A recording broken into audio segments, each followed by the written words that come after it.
γεια σας και καλώς ήρθατε στο Μπουζούκι Land. Στο σημερινό βίντεο θα προσπαθήσω να δώσω μια απάντηση στην ερώτηση με ποιο τρόπο μελετάμε τις ασκήσεις στο μπουζούκι, ποιος είναι ο σωστός τρόπος. Και κάνω αυτό το βίντεο γιατί πολλές φορές βλέπω την πρόοδο των μαθητών μου, βλέπω τη λαχτάρα τους να μάθουν και μελετάνε με τον λάθος τρόπο. Βιάζονται να μάθουν και βιάζονται και στη μελέτη τους. Προσπαθούν να τα παίξουν όλα πάρα πολύ γρήγορα με αποτέλεσμα να μην παίρνουν το επιθυμητό αποτέλεσμα.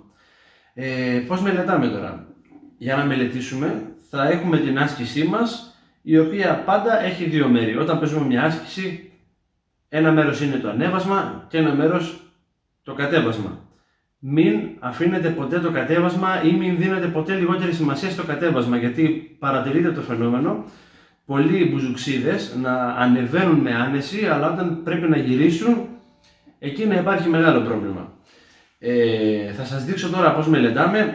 Έτσι μια απλή άσκηση σε αργή ταχύτητα. Πάντα μελετάμε αργά και στιβαρά, να βγαίνουν νότες γεμάτες, όπως πρέπει να ακούγονται. Μόνο τότε παίρνουμε το σωστό αποτέλεσμα και τότε καρπονόμαστε τη δουλειά μας. Θα παίξω την κλίμακα ντο ματζόρε αργά. Δεν έχω μετρονόμο δυστυχώς. Σας συστήνω να μελετάτε πάντα με μετρονόμο. Προς το παρόν όμως θα παίξω αργά και θα μετρήσω με το πόδι. Πάμε. Ντο ματζόρε, την έχουμε σε άλλο βίντεο, την έχουμε δείξει σε ένα άλλο βίντεο. Πάμε, ξεκινάμε από την τέταρτη χορδή ανοιχτή και έχουμε πάνω κάτω πένα, έτσι.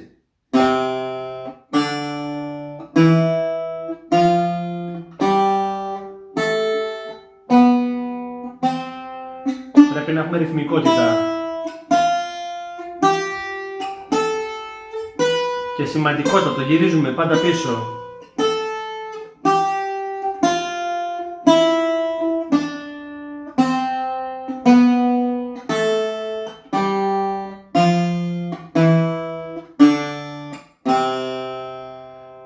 Κάπως έτσι μελετάμε πάντα αργά, έτσι ώστε να βγαίνουν στρογγυλές οι νότες όπως είπα πριν.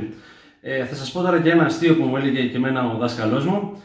Η κακή μουσική μελετάνε γρήγορα, η μέτριη μουσική μελετάνε μέτρια, όχι γρήγορα, όχι αργά. Η καλή μουσική μελετάνε αργά, η πολύ καλή μουσική μελετάνε πολύ αργά και τα εξαιρετικά ταλέντα δεν μελετάνε καθόλου. Τι θέλω να πω με αυτό? Ότι είναι σημαντικό να μην βιαζόμαστε και να προσπαθούμε να τελειοποιήσουμε την άσκησή μας. Θα καθόμαστε στη μία άσκηση μέχρι να βγει τέλεια και από τη στιγμή που θα βγει τέλεια θα συνεχίζουμε να εξασκούμαστε πάνω στη συγκεκριμένη άσκηση, ούτως ώστε να την έχουμε κτήμα μας και να μπορούμε οποιαδήποτε στιγμή ζητηθεί να την εκτελέσουμε.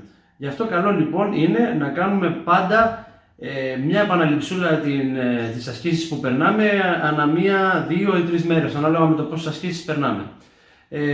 Αυτό είχα να πω για τη μελέτη. Αν σας αρέσουν τα βίντεο, κάντε ένα like και ένα subscribe και περιμένω τις παρατηρήσεις σας κάτω στα σχόλια. Ευχαριστώ πολύ, τα λέμε στο επόμενο βίντεο.